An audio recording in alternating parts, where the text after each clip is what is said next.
آپ بناتے ہیں دماغ کی دہی، اور نون لیگ کا، پیپلز پارٹی کا یا حکومت کا مقدمہ ہونا، آپ بغیر فیس کے ان کے وکیل بن جاتے ہیں، آپ اٹارنی جنرل کو نہیں بولنے دیتے کہ میں جو بیٹھا ہوں۔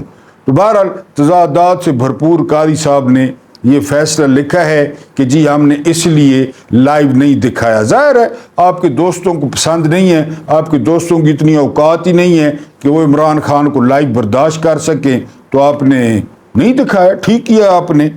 اس کے علاوہ جسٹس اطہر من اللہ، یہ جب چیف جسٹس تھے نا اسلام آباد ہائی کورٹ کے، تو انہوں نے باقی ججوں کے ساتھ مل کے وہ اڈیالہ جیل کا دورہ کیا تھا اور وہاں پہ جیل کا معائنہ کیا تھا اور مختلف قیدیوں سے ملاقات کی تھی۔ اس کی جو فوٹیجز ہیں، یہ کہتے ہیں نا سوشل میڈیا جو ہے نا وہ وبا ہے، شیطانی عمل ہے۔ ہاں یہ شیطانی عمل ہے، کیونکہ وہ اس وقت اسلام آباد ہائی کورٹ کے چیف جسٹس تھے اور اب ان کو گالیاں دی جا رہی ہیں کہ اب انہوں نے دورہ کیا ہے۔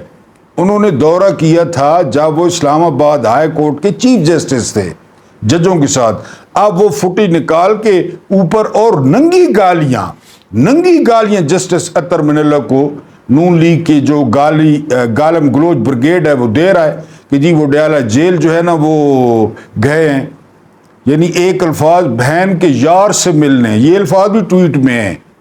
عدنان بادشاہ صاحب جو لیگ کے بڑے جو ہے نا وہ ایکٹیو وہ ہیں، اور عظمی بخاری صاحب نے فرمایا ہے کہ سیاست کو کالے بھونڈ لڑ جاتے ہیں۔ لیکن یہ بات آپ کو بتا دوں کہ یہ جو مرضی یہ کریں، میں نے آپ کو بتایا نا کہ اتنا ریکوڈک میں خزانہ نہیں ہے جتنا شریف خاندان میں ہے، لیکن اس کا پتہ نہیں ہے وہ خزانہ کون سا ہے۔ یہ جو مرضی یہ کریں، اب سوشل میڈیا وبا نہیں ہوگا، اب سوشل میڈیا شیطانی کھیل نہیں ہوگا۔ قرآن سے ثابت کرنے والے، ہاں اگر یہ باتیں کی ہوتی پی ٹی آئی کے کسی لیڈر نے تو اب تک آپ دیکھتے۔ پھر یہ کہتے ہیں کہ ہم پہ تنقید کرتے ہیں، دیتے ہیں زہر اور کہتے ہیں کہ پینا ہوگا، جب پیتے ہیں تو کہتے ہیں کہ جینا ہوگا۔ یعنی یہ اب وہ کر رہے ہیں، یعنی میں آپ کو بتا رہا ہوں 2-3 سال پہلے کی فوٹیجز نکال کے اور پروپیگنڈا کیا جا رہا ہے کہ جسٹس اطہر من اللہ وہ عمران خان سے اڈیالہ جیل میں ملنے گئے ہیں، 2-3 سال پہلے کی فوٹیجز، اور ایسے الفاظ، ایسی گالیاں میں آپ کو بتا بھی نہیں سکتا، ایک آپ کو بتائی ہے۔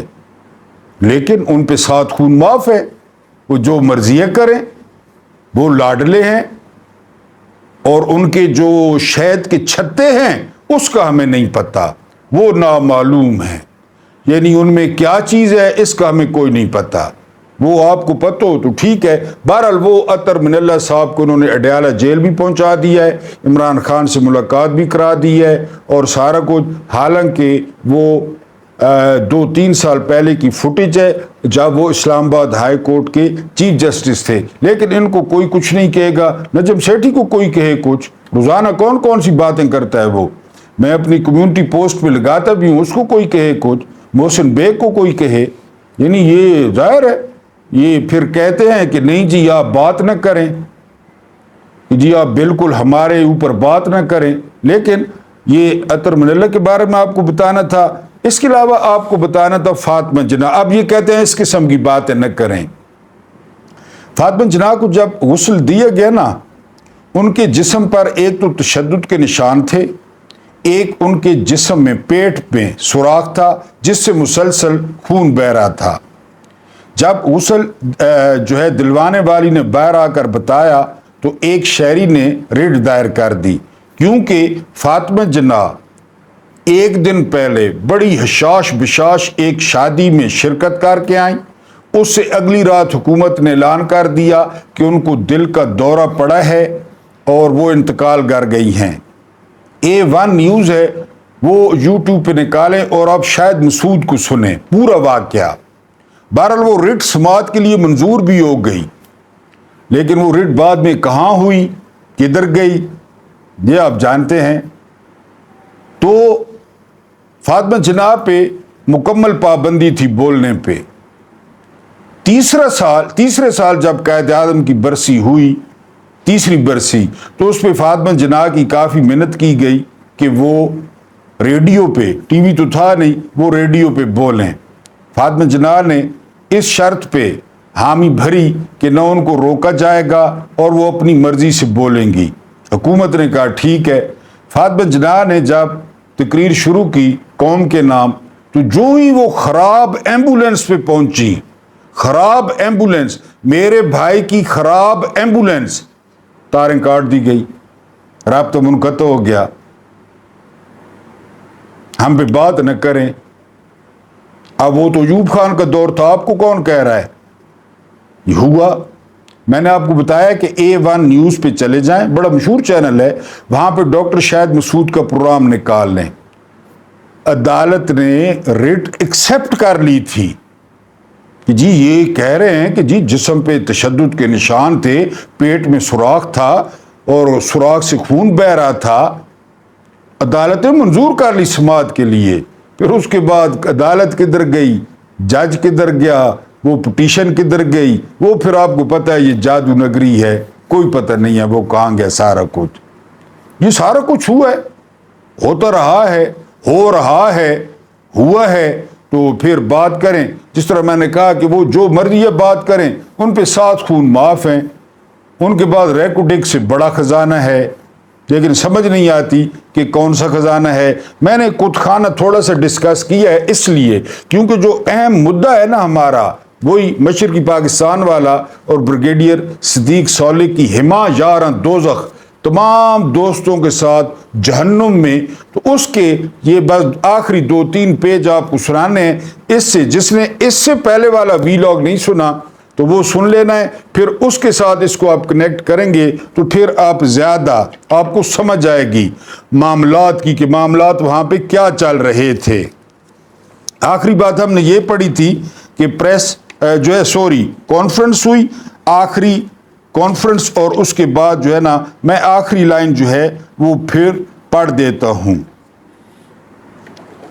جی، بھارت کی نظر کرنے اٹھ کھڑا ہوا اور یوں اسیری کی یہ پہلی اور آخری کانفرنس ختم ہوئی۔ یہ پہلے والے ویلاگ میں موجود تھا، اس سے آگے سنیں۔ میں کانفرنس سے اپنے قید خانے کی طرف لوٹ رہا تھا کہ کسی نے خبر سنائی کہ آپ کے لیے ڈھاکہ شہر سے کال آئی ہے، ٹیلی فون پر کوئی سویلین آپ سے بات کرنا چاہتا ہے۔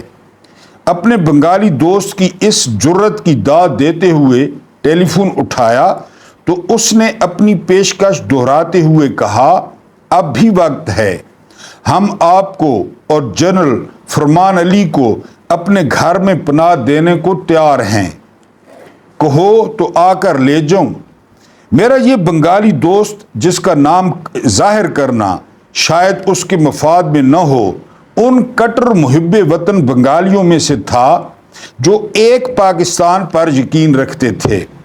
ان کا ایمان تھا کہ مشرقی پاکستان کے ساتھ زیادتیوں کا خاتمہ ضروری ہے، لیکن اس کا حل مشرقی پاکستان کی آزادی نہیں تھا، کیونکہ اس طرح بھارت کی بالادستی ان پر قائم ہو جاتی۔ اور میں آپ کے سامنے یہ بھی بتا دوں کہ بنگلہ دیش والوں نے آزادی تو حاصل کر لی نا بڑی خوشی خوشی، میجر سے اوپر کا جو رینک ہے نا فوج میں، میجر سے اوپر کا رینک، اس کی منظوری بھارت دیتا ہے، بھارت اس کی منظوری دیتا ہے، تب یہ پروموٹ کرتے ہیں۔ تو ایک بنگالی دوست نے مجھے فون کیا کہ آپ میرے گھر آ جائیں، ظاہر ہے ایک ہی ملک تھا 4 دن پہلے۔ اپنے اسی مخلص دوست کے ہاں میں نے کئی خوشگوار شامیں گزاری تھی، اس کے بچے میرے بچوں سے گھل مل گئے تھے، میاں بیوی کے درمیان کبھی کوئی رنجش پیدا ہوتی تو وہ صلح کے لیے مجھے کو بلاتے۔ ہمارے دونوں گھرانے باہم اتنے شیر و شکر ہو چکے تھے کہ جدائی کا تصور ہی سہانے روح معلوم ہوتا تھا۔ آج اس دوست کی پیشکش کا سنگین پہلو یہ تھا کہ مجھے بچاتے بچاتے کہیں ان کا چھوٹا سا گلشن تباہ نہ ہو جائے، کہیں میرے تعاقب میں آنے والی بجلی ان کے گھر پر نہ جا گرے۔ میں سوچ میں پڑ گیا، اتنے میں بھابھی کی آواز کان پر پڑی فون میں سے، اس نے بھی خلوص و محبت میں رچے ہوئے الفاظ میں اپنے میاں کے الفاظ دہرائے۔ میں پھر چپ تھا، مجھ سے کوئی جواب نہ بن پڑتا تھا۔ آخر میں اس نے کہا کہ سوچ کر بتاؤں گا۔ آخر میں نے کہا کہ سوچ کر بتاؤں گا۔ بھابھی نے مایوس ہو کر کہا، معلوم ہوتا ہے بنگالی بہن سے بھی تمہارا اعتبار اٹھ گیا ہے، آخر پنجابی ہو نا۔ میں جنرل فرمان کے پاس گیا جو کچھ فاصلے پر دوسرے سینئر افسروں سمیت ایک بنگلے میں قید تھے۔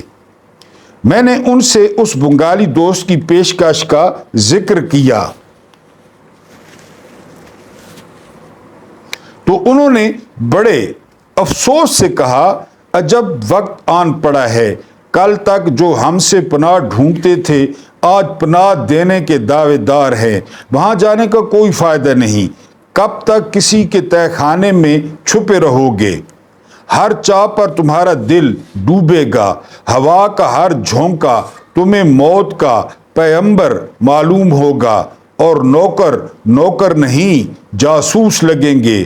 چھوڑو، جو ہزاروں پر بیتے گی ہم بھی سہیں گے۔ اس کے بعد انہوں نے انکشاف کیا کہ ایک ملک کے سفارتی نمائندے نے جنرل صاحب کو پناہ دینے کا کہا ہے، لیکن میں نے انکار کر دیا ہے۔ اس طرح کئی اور افراد نے بنگالی دوستوں یا غیر ملکی سفارت خانوں میں پناہ لینے کی بجائے بھارتی الاؤ میں کندن بننا مناسب سمجھا، یعنی کئی لوگوں کو آفر ہوئی سفارت خانوں سے پناہ کی۔ ہما یارن دوزخ، تمام دوستوں کے ساتھ جہنم میں۔ جنرل فرمان والے بنگلے کے سامنے وہ سڑک گزرتی تھی جو قیدیوں کے مخصوص احاطے کی آخری حد تھی۔ اس کے پار بنگلے ہی بنگلے تھے۔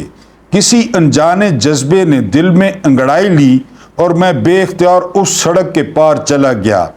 کیا دیکھتا ہوں کہ ایک بھارتی JCO جونیئر کمیشنڈ آفیسر ایک فوجی ٹرک میں فریج، ریڈیو، ٹی وی اور ایئر کنڈیشن لدوا رہا ہے۔ لوٹ مار پاکستانی افسروں کی۔ ٹرک کا پیٹ بھر جاتا ہے مگر بھارتی JCO کا پیٹ نہیں بھرتا، وہ دوسرا ٹرک بھروانا شروع کر دیتا ہے۔ خیال آیا کہ چند قدم آگے میرا بھی گھر تھا، ذرا اس کی خبر لوں۔ وہاں پہنچ کر دیکھا جو بجلی چمن پر گری تھی وہ اس آشیانے کو بھی بھسم کر چکی ہے۔ دل کو تسلی دیتے ہوئے کہا، میرے آشیاں کے تو تھے 4 تنکے، میرے آشیاں کے تو تھے 4 تنکے، چمن اجڑ گیا آندھیاں آتے آتے۔ اپنے جلے ہوئے گھر سے ہٹ کر گرد و پیش پر نگاہ ڈالی تو ہر طرف تباہی اور بربادی کے مناظر ملے۔ بڑے بڑے لوگ بڑی بڑی چیزیں، ٹیلی ویژن، قالین اور فریج اٹھا رہے تھے۔ اوس درجے کو لٹیرے صرف ریڈیو، ٹائم پیس، پردے اور دریاں سمیٹ رہے تھے، اور درد نہ جام کے رسیاں، بالٹیاں، دیگچے، برتن، پہننے کے کپڑے اور تیل کے چولہے سنبھال رہے تھے۔ لوٹ مار ہو رہی تھی۔ اس لوٹ کا نظارہ کرتے ہوئے مجھے ایک بھارتی NCO نے دیکھ لیا، دور سے چلایا، ادھر سے بھاگ جاؤ۔ میں چند قدم آگے بڑھا تو ایک بھارتی سنتری نے میرا راستہ کاٹ کر کہا، آگے مت جاؤ، مکتی باہنی والے مار دیں گے، ادھر آنے کا آرڈر نہیں ہے۔ میں نے سوچا واقعی ادھر کسی پاکستانی کو نہیں آنا چاہیے، وہ آزادی اور اخوت کے اس دیوتا کا اصلی روپ دیکھ لے گا۔ انڈیا کا لوٹ مار کر رہے تھے، پاکستانی افسروں کے بنگلوں سے دریاں، دیگچے، کٹورے، برتن وہ لوٹ رہے تھے۔ تو میجر صاحب کہتے ہیں کہ واقعی ادھر کسی کو نہیں آنا چاہیے، ورنہ وہ آزادی کے دیوتے کا اصل روپ دیکھ لے گا جو وہ چیزیں چرا رہے تھے اور لوٹ رہے تھے۔ بہرحال ان کی اپنی وہ تھی۔ واپسی پر ایسٹرن کمانڈ کے زمین دوز ہیڈ کوارٹر میں گیا۔ وہاں سوائے حسرت کے اور کچھ نہ تھا۔ آپریشن روم سے جنگی نوعیت کے نقشے اتر چکے تھے اور ننگی دیواریں سہاگ لوٹی دلہنوں کی طرح ماتم کناں تھی۔ ٹیلی فون موجود تھے لیکن ان کی روح قبض ہو چکی تھی۔ جنرل نیادی جس کمرے میں بیٹھتے تھے وہاں 3 بے حس کرسیاں اور ایک خالی میز پڑی تھی۔ دوران جنگ جنرل نیادی نے اپنے دن رات اسی کمرے میں گزارے تھے۔ یہیں انہوں نے جنگ کے مختلف مراحل دیکھے تھے۔ یہیں انہوں نے 14 دسمبر کو امرتسر فتح ہونے کی افواہ پر گورنر ایم مالک کو مبارکباد دی تھی، اور یہیں انہوں نے چند روز بعد سقوط ڈھاکہ کا اعتراف کیا تھا۔ اب اس ویران کمرے کا ذرہ ذرہ رو رہا تھا۔ اب یہ زمین دوز کمرہ ہماری غیرت و ناموس کی قبر معلوم ہوتا تھا۔ مجھے اس میں تنہا کھڑا ہونے سے خوف آنے لگا۔ میں باہر نکل آیا۔ اتنے میں سیڑھیوں سے کسی کے اترنے کی چاپ سنائی دی۔ ایک بھارتی کپتان سٹین گن لٹکائے فاتحانہ انداز میں اس قبرستان میں داخل ہو رہا تھا۔ میں اس سے الیک سلیک کیے بغیر باہر نکل آیا۔ ارد گرد بہت کچھ دیدنی تھا۔ خون مسلمانوں کا خون کتنا سستا ہو گیا تھا۔ اس کے علاوہ قیدیوں کی حالت، پناہ گزینوں کی خانہ ویرانی اور فاتحین کی خوشی، لیکن ذوق تماشا نے ساتھ چھوڑ دیا۔ گزشتہ دو تین روز سے جو کچھ دیکھ اور سن چکا تھا، اس کے بعد مزید سننے اور دیکھنے کی سکت نہ رہی۔ چنانچہ بار دل میں سمیٹے اپنی قید کوٹھڑی میں واپس چلا گیا۔ میں اپنے کمرے میں لیٹا اعصاب کو سولا رہا تھا کہ ایک مانوس شکل نوجوان داخل ہوا۔ میں اسے پہچاننے کی کوشش کرتا ہوا استقبال کے لیے اٹھا تو اس نے بڑھ کر گلے لگا لیا۔ اس کی داڑھی بڑھی ہوئی تھی اور چہرے پر ہوائیاں اڑ رہی تھیں۔ بوٹوں سے بے نیاز، پاؤں سے خون رس رہا تھا، ٹخنے سوجے ہوئے تھے، پتلون پر جگہ جگہ خون کے دھبے تھے۔ اس نے خاکی قمیض اور پتلون پہن رکھی تھی، کاندھے پر رینک نہ تھا۔ پوچھنے پر اس نے بتایا کہ وہ اور اس کے مٹھی بھر ساتھی گزشتہ 2 روز سے فرید پور سے ڈھاکہ پہنچنے کی کوشش کر رہے تھے۔ جس راستے پر چلتے موت ناچتی دکھائی دیتی، جس بستی میں داخل ہوتے وہ کاٹنے کو دوڑتی۔ چنانچہ پکے راستے اور کچی بستیوں سے بچتے بچاتے کھیتوں اور ندی نالوں سے گزرتے ڈھاکہ کی سیدھ میں چلتے رہے، کہیں جھاڑیوں سے الجھے، کہیں بنگالیوں سے، کہیں خون کی قربانی دی اور کہیں سے لی، اور بالآخر وہ اپنی منزل پر پہنچ ہی گئے۔ یہ پارٹی ڈھاکہ سے دور کسی فیری پر تعینات تھی۔ انہیں وائرلیس پر اطلاع دی گئی تھی کہ جلد سے جلد ڈھاکہ پہنچ جاؤ۔ اس بظاہر بے ضرر سے حکم کی تعمیل کرتے ہوئے ان پر کیا گزری، اس کی پوری داستان جو اس نوجوان کے حلیے سے ظاہر تھی، فوجی زندگی کا یہی خاصہ ہے۔ اسی طرح کئی اور ٹولیاں ڈھاکہ کے گرد و نواح نارائن گنج، دودھ کنڈی، نرسنگدی، ٹونگی، اڑیچہ وغیرہ سے وارد ہوتی رہیں۔ کوئی پیراہن بریدہ تھا اور کوئی جگر بریدہ، کسی کا لباس پھٹا ہوا، کسی کا جگر پھٹا ہوا، کسی کے کپڑوں پر داغ تھے اور کسی کے دل پر۔ تھوڑی دیر بعد کچھ نے اپنے کپڑوں اور جسم کے داغ تو دھو ڈالے، لیکن دل کے داغ دھلنے کے لیے ایک مدت درکار تھی۔ 19 دسمبر کو ڈھاکہ چھاونی کے مکینوں کو اجتماعی طور پر ہتھیار ڈالنے تھے۔ 16 دسمبر کو جنرل نیادی نے ڈالے تھے، اب 19 کو سب افسروں نے۔ اس رسم کے لیے ڈھاکہ چھاونی ہی میں گولف کورس منتخب کیا گیا تھا، جو کبھی صحت مند تفریح کا مرکز تھا۔ اس کے جنوبی کنارے پر فلیگ سٹاف ہاؤس تھا، جو کئی سال تک فوجی سربراہ کی رہائش گاہ رہنے کے بعد اب بھارتی جرنیل کے قبضے میں تھا۔ اس کے سامنے سے پاکستانی گارڈ ہٹ چکی تھی اور پاکستانی پرچم اتر چکا تھا۔ گولف کورس کے شمال کی جانب گیریزن سینما تھا، جہاں کبھی خوش و خرم کنبے رنگا رنگ فلموں سے لطف اندوز ہوتے تھے۔ آج وہ قبرستان سے زیادہ سوگوار اور خاموش لگتا تھا۔ گولف کورس کے مغرب میں سڑک اور مشرق میں ریلوے لائن تھی۔ کئی بار گولف کھیلتے وقت ہم محض یہ دیکھنے کے لیے رک جاتے تھے کہ سرخ رنگ کی ریل گاڑی سبزہ زار سے گزرتی ہوئی کتنی بھلی معلوم ہوتی ہے۔ گاڑی بل کھا کر گزرتے ہوئے وسل بجا دیتی تو یوں لگتا کہ کوئی جو ہے وہ مٹیار کولے مٹکا کر گزر رہی ہے اور راہگیروں کی نظریں بچا کر ہمیں اپنی طرف متوجہ کرنے کے لیے سیٹی بجا رہی ہے، لیکن آج وہاں نہ کوئی مٹیار تھی اور نہ اس کی معنی خیز سیٹی کا کوئی منظر۔ ہم حکم کے مطابق صبح 10 بجے گولف کورس میں جمع ہو گئے۔ تینوں افواج کے افسروں کی مجموعی تعداد کوئی 600 کے لگ بھگ تھی۔ یہ صرف افسر تھے، سپاہی وہاں موجود نہیں تھے، کیونکہ ایک روز پہلے ہی ان سے ہتھیار جمع کروا لیے گئے تھے۔ سینئر افسروں میں major general Jamshed, major general Rao Farman Ali, rear admiral شریف اور ایئر کمانڈور انعام تھے۔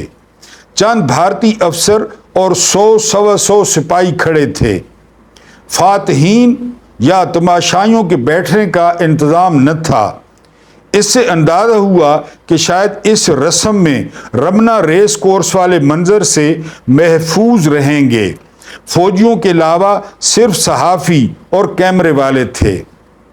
تقریب سے ذرا پہلے ہمارے آقاؤں کو پتہ چلا کہ ہم میں سے اکثر کے پاس ذاتی ہتھیار نہیں۔ یہ سننا ہے، کیونکہ ایک روز پہلے جب سب کو اپنے اپنے ذاتی ہتھیار آرڈننس ڈپو میں جمع کرانے کے لیے کہا گیا تھا تو کئی افسروں نے بھی اپنے ریوالور وغیرہ جمع کروا دیے تھے تاکہ تقریبی انداز میں انہیں بھارتی افسروں کے حوالے نہ کرنے پڑے۔ افسروں نے چال چلی اور پہلے کروا دیے کہ جی وہ تقریب باقاعدہ ہوگی، اس میں نہ ڈالنے پڑیں، لیکن آپ نے انڈیا کا حال دیکھنا ہے، وہ کیا کرتے ہیں ان کے ساتھ۔ لیکن آقاؤں کی مرضی کچھ اور تھی۔ وہ تقریب محض تشہیر کے لیے منعقد کر رہے تھے۔ ہتھیار ڈالنے کی تقریب ہتھیاروں کے بغیر بھلا کیسے پوری ہو سکتی تھی؟ چنانچہ انہوں نے حکم دیا کہ جن افسروں کے پاس ہتھیار نہیں وہ لے کر آئیں اور آدھے گھنٹے کے اندر اندر دوبارہ اسی جگہ اکٹھے ہو جائیں۔ 600 افسر ہیں۔ حکم حاکم مرگ مفاجات، بے ہتھیار شرکائے محفل یعنی جن کے پاس ہتھیار نہیں تھے ارشاد میں روانہ ہوئے اور مقررہ وقت کے اندر اندر دوبارہ اکٹھے ہو گئے۔ اس وقت جذبات کا عجب عالم تھا۔ قید کا یہ 4تھا دن تھا، لیکن ابھی تک جذباتی طور پر سن تھے، یعنی جذبات۔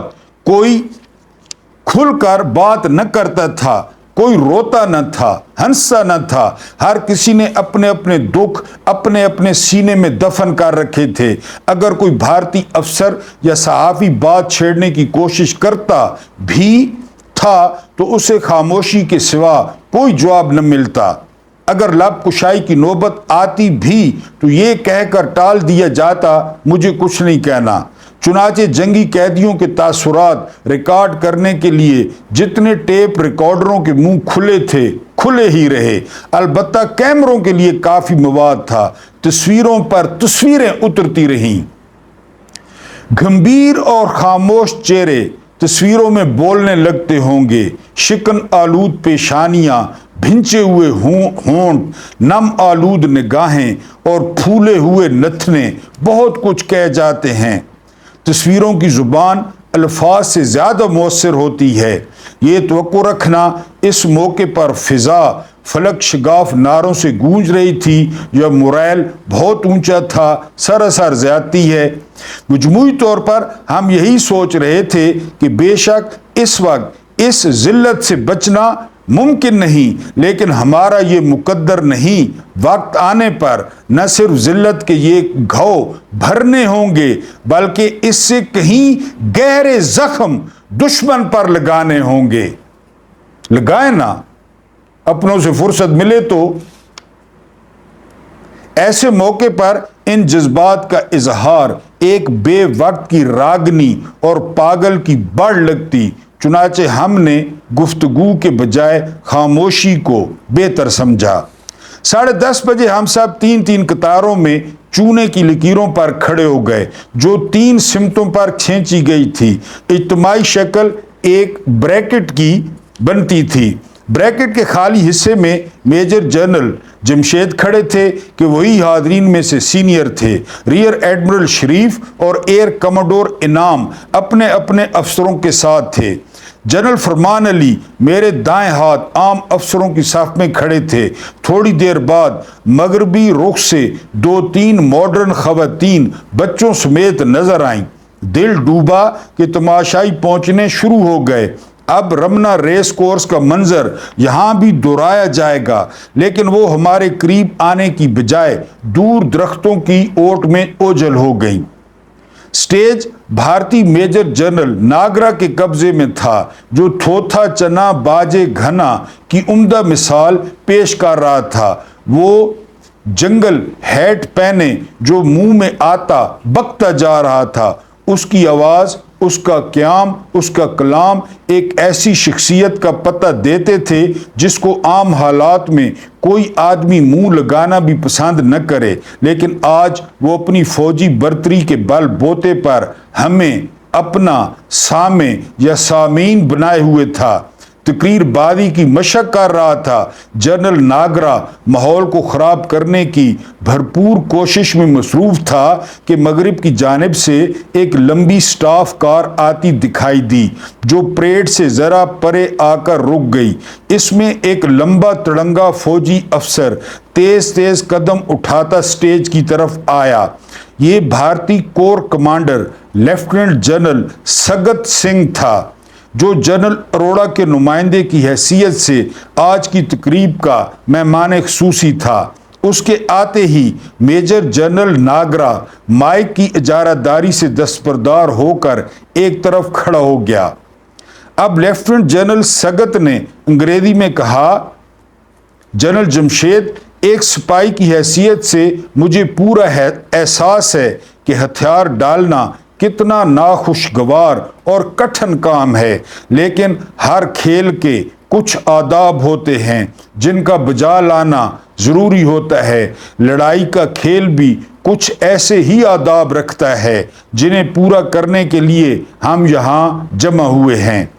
اس کے بعد جنرل جمشید نے باتوں کا رخ ہماری طرف کر کے کوشن دیا، ہتھیار بر زمین شو۔ سب نے جھک کر ہتھیار اپنے سامنے ڈال دیے اور سیدھے کھڑے ہو گئے۔ میں نے قریب کھڑے جنرل فرمان کی طرف دیکھا۔ انہوں نے نہایت حقارت سے اپنا ریوالور کھڑے کھڑے پرے پھینک دیا۔ بھارتی فوٹوگرافر پہلے ہی کیمرے ان کی طرف تانے کھڑے تھے۔ اس تاریخی لمحے کو تصویر کی شکل میں محفوظ کر لیا۔ اس کے بعد مائک اور سامعین ایک بار پھر جنرل ناگرا کے رحم و کرم پر تھے۔ اس نے اپنی بھونڈی آواز میں بظاہر ہمیں لیکن در حقیقت غیر ملکی صحافیوں کو سنانا شروع کیا۔ ہم جنگی قیدیوں سے جنیوا کنونشن کے مطابق سلوک کریں گے اور کنونشن کے تحت ساری مراد دیں گے۔ ان مراد کی ایک فہرست جنگی قیدیوں کو بھی دی جائے گی تاکہ وہ اپنے حقوق سے آگاہ رہیں، وغیرہ وغیرہ۔ بھارتی کول و فیل کا تضاد ہمیں بعد میں بھارت پہنچ کر ہی معلوم ہوا، بغل میں چھری، منہ میں رام رام۔ بہرحال یہ رسم بھی ختم ہوئی۔ بھارتی افسر اور جوان زمین سے ہمارے پھینکے ہوئے ہتھیار جمع کرنے لگے۔ اب ہم سرکاری طور پر جنگی قیدی تھے اور جنرل ناگرا کے بقول ہماری اس حیثیت کا اطلاق 16 دسمبر کو 4:31 پر ہوتا تھا۔ ہم واپس اپنے کوارٹروں میں پہنچے۔ تو مستقبل کے متعلق کیا سرائیاں کرنے لگے۔